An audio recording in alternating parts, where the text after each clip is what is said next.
Hello and welcome back. So I have developed a free, open source and self-hosted app search optimization tool. It is free, so from the given GitHub repository link down below in the descriptions, you can just clone the code and start running it on your computer and do your own keyword research, basically without paying anything.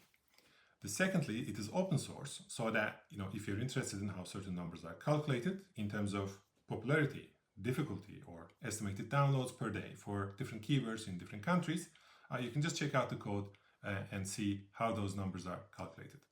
These are fairly sophisticated algorithms, but you have the choice to check them out, and you can maybe use an AI tool to understand how things are calculated.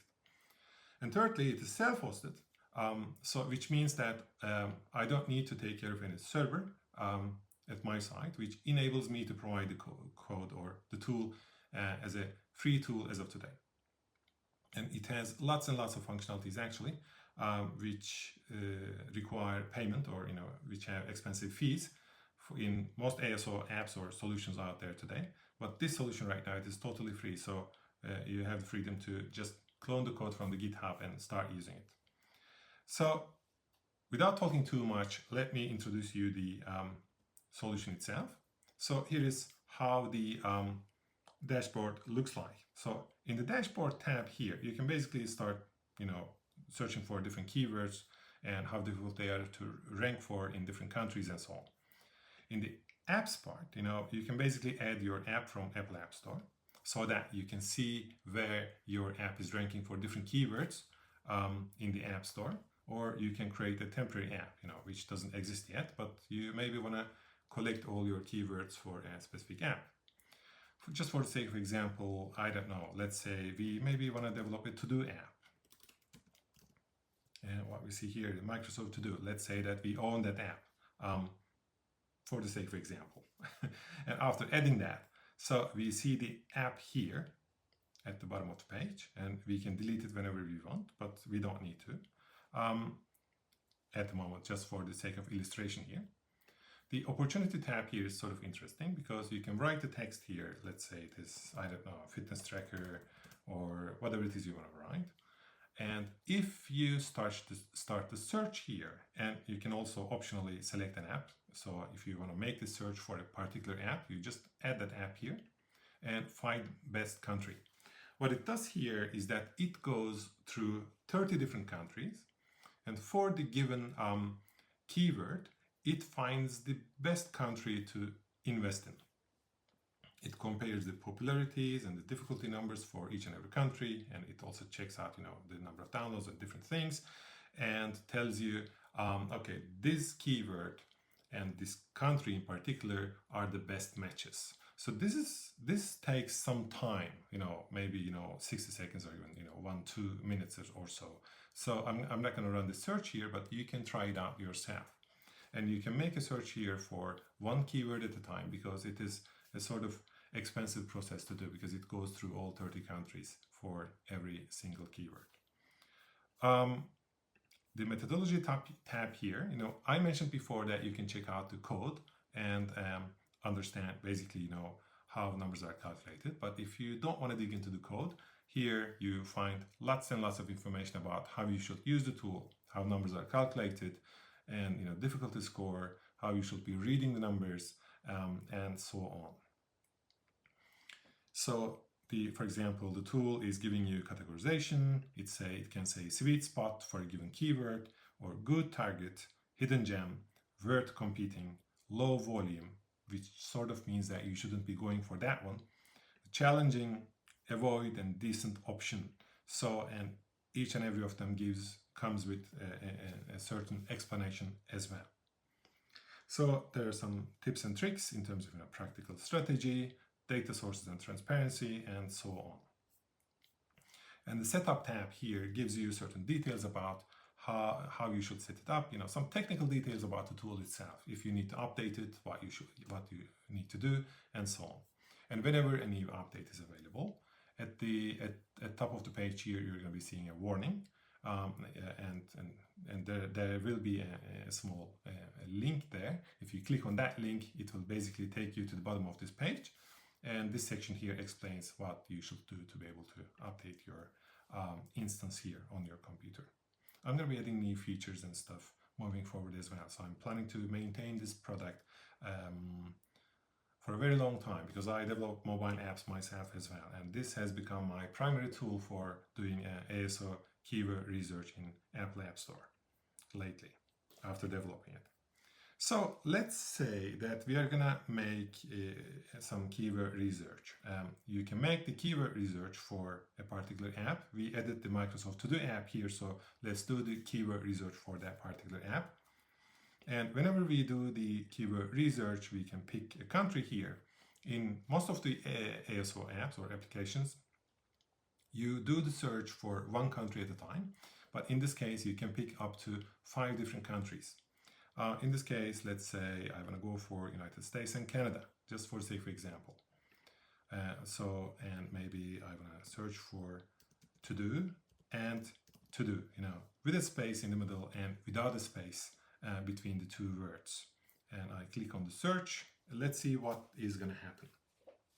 I'm doing this search, by the way, the Microsoft To Do app. So we have the results here. So at top, if you have made the search for multiple countries, you see the comparison of the countries. Basically, what it says here is that Canada is a better country to go for these keywords than United States. Why? Because of the competition. If you want to get organic downloads, then it makes more sense to invest in Canada rather than United States for these particular keywords. What we see here, we have different tabs, as you see, and in each tab you see the results for the given keyword in given country. For to do, as 2 different words, what we see here is that popularity is 93 and difficulty is 80, the average difficulty here, in United States.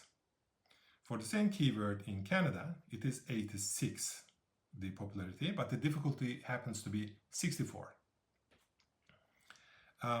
If we check out the to-do word, without a space between, the popularity goes down to 59 and difficulty is 66.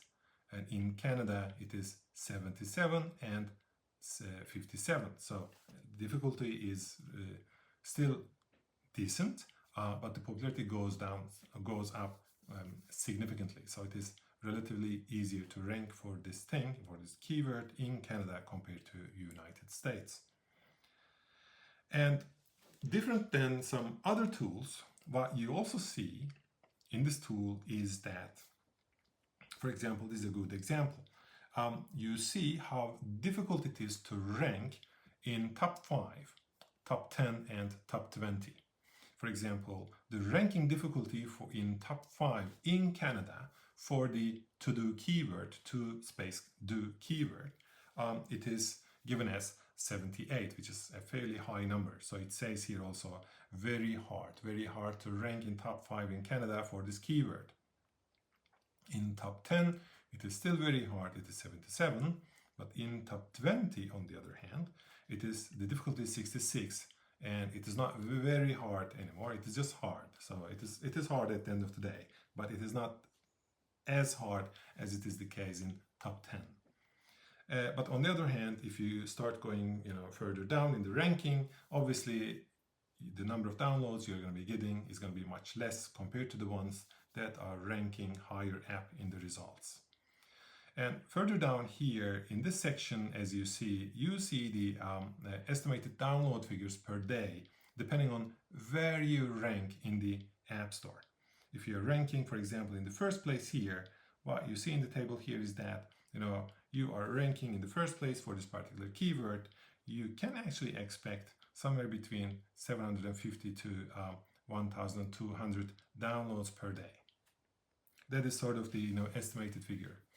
These numbers may not be the exact numbers, but these numbers are there to be able to give you an idea and a feeling about how many downloads we are talking about here. For example, even the app in the 10th place, it is getting somewhere between 25 to 40 downloads per day. So these are just estimations, but you can also get an idea about the search volume. So the volume is very high. Even the apps in lower positions are likely getting downloads. If the app doesn't have, or the keyword itself doesn't have enough popularity, then you're going to see in some other scenarios that the apps ranking the 9th or 10th or 11th positions here, they're barely getting downloads. And further down, you see your competitors. In this case, our app, our selected app, it is Microsoft To Do app, which is ranking as the #1 app here. And as you see, the ratings, so these apps have lots and lots of ratings. The one that has only 672 ratings comes in the 11th place with an average rating of 4.6, and it was released back in 2019 and updated in March this year, so very recently actually, which means that they are actively maintaining this app, meaning that even ranking in the 11th position here for this particular keyword is seemingly still giving them some certain certain level of downloads at the end of the day. So further down in the screen, whenever you make a search, now we have made searches for 2 different keywords in 2 different countries, so we have 4 results in total. At the bottom of the page here, you see your search history. So if you make any search, personal to-do app, let's say, just for sake of example, again, we are making the search in these two countries. We still have our history here, and if I click on here, I still see the details. But what we see here for this particular keyword, we have the results now. And in the United States, the popularity is 10 and difficulty is 48. Our application says avoid because the search volume is very low. So even if you rank very high for this particular keyword, you're not going to be getting that many downloads. What about Canada? The popularity is even lower, so the application says avoid. And in the search history down below here, you see all these things, and you can sort them based on ranking, popularity, and difficulty numbers. You can see the details by clicking on the competitors column here. You still see the how hard it is to rank in top 5, 10, and 20. Estimated downloads, which apps are ranking for these for the given keyword, and it is also possible to filter the results based on basically the popularity, difficulty, and even the insight as well. So that's it. I hope it was helpful. As mentioned, this tool is free, open source, and self-hosted. And from the given link down below, you can just clone it and start running it on your own computer. Thanks for listening, and see you next time.